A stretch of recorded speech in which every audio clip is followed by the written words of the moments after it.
ये आकाशवाणी है। प्रस्तुत है सुर्खियों में। इसके अंतर्गत सुनिए प्रधानमंत्री के मन की बात के संबंध में पुस्तक के विमोचन पर विशेष कार्यक्रम, जिसे प्रस्तुत कर रहे हैं आकाशवाणी संवाददाता कमल कुमार प्रजापति। अक्टूबर 2014 में प्रधानमंत्री नरेंद्र मोदी ने जनता के साथ संवाद की एक अनूठी परंपरा की शुरुआत की थी।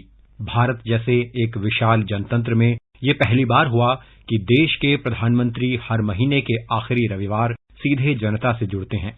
आकाशवाणी की देश के हर क्षेत्र तक पहुंच है। देश के हर आम नागरिक के लिए ये एक सुलभ माध्यम है। इसलिए प्रधानमंत्री ने आकाशवाणी को जनता से जुड़ने का एक माध्यम बनाया। इस कार्यक्रम के माध्यम से प्रधानमंत्री ने देश समाज के हर व्यक्ति के साथ संवाद स्थापित किया।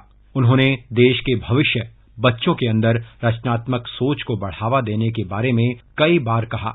उनके खेल और शिक्षा के बारे में अपने विचार रखे।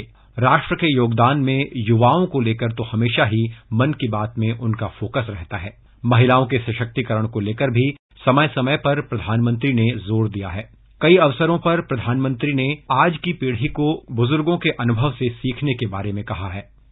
समाज के वंचित और पिछड़े वर्गों के उत्थान के बारे में भी समय समय पर प्रधानमंत्री ने जोर दिया। उन्होंने दिव्यांगजनों की योग्यताओं और उपलब्धियों की भी मन की बात के माध्यम से बार बार सराहना की है। मन की बात वो माध्यम रहा है जिससे प्रधानमंत्री देशवासियों के लिए चलाई जा रही योजनाओं और कार्यक्रमों के फायदों के बारे में बताते हैं। प्रधानमंत्री के देश को दिशा दिखाने वाले ऐसे भाषण और वक्तव्य अब एक पुस्तक के रूप में हमारे पास उपलब्ध हैं, जिसका विमोचन आज नई दिल्ली में आकाशवाणी भवन परिसर में किया गया। इस पुस्तक का नाम है सबका साथ, सबका विकास, सबका विश्वास, prime minister Narendra Modi speaks. पुस्तक में नए भारत के बारे में प्रधानमंत्री का दृष्टिकोण प्रस्तुत किया गया है। पूर्व उपराष्ट्रपति एम वेंकैया नायडू, केरल के राज्यपाल आरिफ मोहम्मद खान तथा सूचना और प्रसारण मंत्री अनुराग ठाकुर ने इस पुस्तक का विमोचन किया।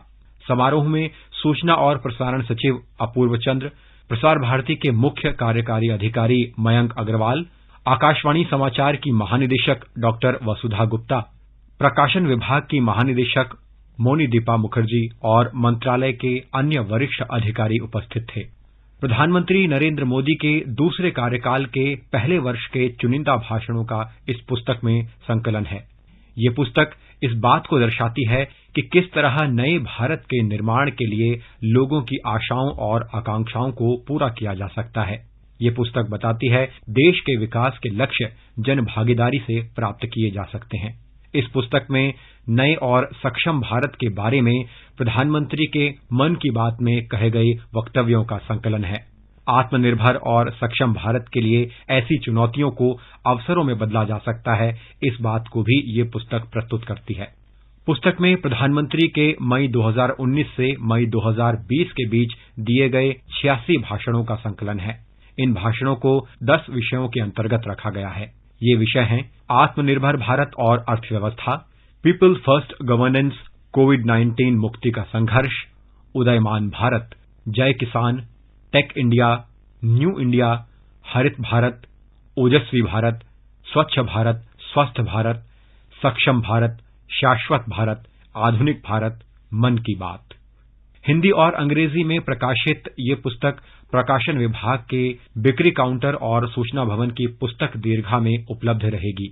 इसे प्रकाशन विभाग की वेबसाइट और भारत कोश प्लेटफॉर्म से भी ऑनलाइन खरीदा जा सकता है। अमेजॉन और गूगल प्ले स्टोर पर भी ये पुस्तक डिजिटल स्वरूप में उपलब्ध रहेगी।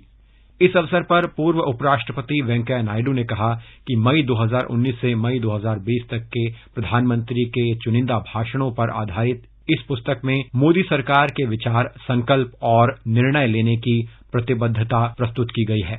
उन्होंने कहा कि सुधार, कार्य और प्रदर्शन और सुशासन इस सरकार के मंत्र हैं, जिन्होंने लोगों के जीवन का कार्यकल्प कर दिया। श्री नायडू ने इस प्रयास के लिए प्रकाशन विभाग की सराहना की। मैं मन में बहुत प्रसन्न हूँ। इस पुस्तक के विमोचन का कार्यक्रम में भाग लेने का सौभाग्य मुझे मिला है कि जो मेरा भाषण के शुरुआत में ही मैं सूचना और प्रसारण मंत्रालय का हार्दिक बधाई और अभिनंदन करना चाहता हूँ। उन्होंने एक अच्छा काम की तरफ अच्छी रूप में इन्होंने प्रस्तुत किया है। केंद्रीय मंत्री अनुराग ठाकुर ने इस अवसर पर कहा कि इस पुस्तक में भारत की सांस्कृतिक विरासत को सहेजने और उस पर गर्व करने के बारे में सरकार के द्वारा किए गए कार्यों का जिक्र है। इस पुस्तक में पर्यावरण संरक्षण के बारे में सरकार के उठाए गए कदमों, खेलों को बढ़ावा देने के लिए सरकार की पहल, विज्ञान और तकनीक के क्षेत्र में उन्नति, व्यापार और रोजगार को बढ़ावा देने के लिए प्रधानमंत्री की सोच, ऐसी अहम बातों का उल्लेख किया गया है। हमने इस संकलन में केवल विदेशी संबंधों पर उनके संबोधनों को ही शामिल नहीं किया, बल्कि इकोनॉमी से लेकर सांस्कृतिक विरासत को सहेजने के लिए मोदी सरकार ने जो काम किए हैं उसको भी आपके सामने रखा है। किस तरह से सांस्कृतिक धरोहर को बचाने का, बढ़ाने का काम भी किया। आज हम सबको अपनी सांस्कृतिक धरोहर पर गर्व भी होता है। तो आप जब वहां पर जाएंगे और लोगों से पूछेंगे तो कहेंगे ये केवल सांस्कृतिक धरोहर को बचाने का काम नहीं किया, एक नई अर्थव्यवस्था भी उससे खड़ा करने का काम नरेंद्र मोदी जी ने किया है। आपको इन पुस्तक के माध्यम से भी जानने को मिलेगा कि ग्रीन इंडिया, क्लीन इंडिया के माध्यम से एनवायरमेंट पर मोदी जी ने किस तरह से बड़े बड़े कदम उठाए हैं और उनकी सोच क्या है। फिटनेस हो, योग हो, स्पोर्ट्स हो, यही नहीं साइंस, टेक्नोलॉजी और रिसर्च की फील्ड में उनकी सरकार के योगदान और कीर्तिमान, उसका भी उल्लेख है। तो व्यापार से लेकर रोजगार तक मोदी जी की सोच क्या है, इसका उल्लेख भी उसमें किया गया है। केरल के राज्यपाल आरिफ मोहम्मद खान ने कहा कि प्रधानमंत्री के भाषणों के संकलन का एक सबसे प्रभावी पक्ष रहा है, वो है उनका समाज के पिछड़े वर्गों और महिलाओं के सशक्तिकरण पर वक्तव्य। उन्होंने कहा कि घर घर में शौचालय और पानी पहुंचाना उनकी एक व्यापक सोच है।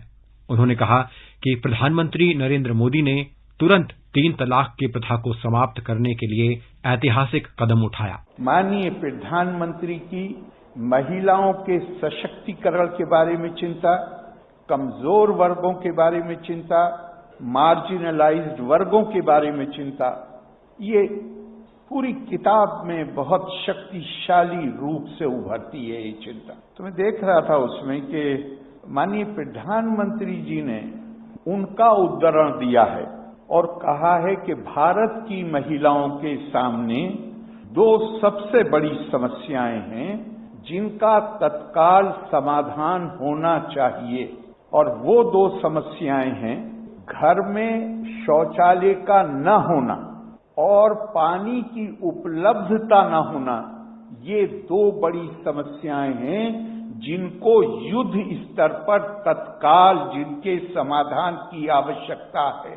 ये बड़े हृदय की बात है, ये छोटी सोच से ऊपर उठने की बात है।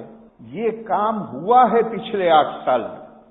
मुस्लिम महिलाओं को 3 तलाक से आजादी दिलाना ये साधारण काम नहीं है, साधारण उपलब्धि नहीं।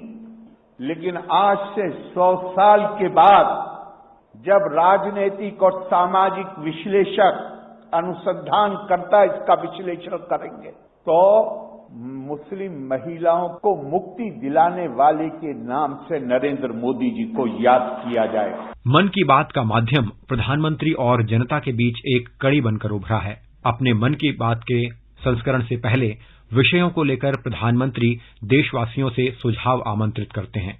देश के नागरिक भी इस कार्यक्रम का हिस्सा बनते हैं और उनके सुझाव और बातों को इस कार्यक्रम में प्रसारित किया जाता है। इसलिए ये शासन में लोगों की भागीदारी का एक अनूठा उदाहरण है। अब प्रधानमंत्री के भाषण का एक लिखी गई पुस्तक में हमारे पास संकलन है। ये पुस्तक भारत के विकास के लिए मार्ग प्रशस्त करने में सहायक होगी। अभी आप सुन रहे थे प्रधानमंत्री के मन की बात के संबंध में पुस्तक के विमोचन पर विशेष कार्यक्रम, जिसे प्रस्तुत कर रहे थे आकाशवाणी संवाददाता कमल कुमार प्रजापति। ये कार्यक्रम आकाशवाणी के समाचार सेवा प्रभाग द्वारा प्रस्तुत किया गया। इसे आप हमारे mobile app news on AIR और YouTube channel news on AIR official पर भी सुन सकते हैं। इस कार्यक्रम के संबंध में अपनी प्रतिक्रिया आप हमें ईमेल कर सकते हैं। पता है airnsdtalks@gmail.com। ये कार्यक्रम फिर से सुनने के लिए लॉग ऑन करें हमारी वेबसाइट newsonair.nic.in।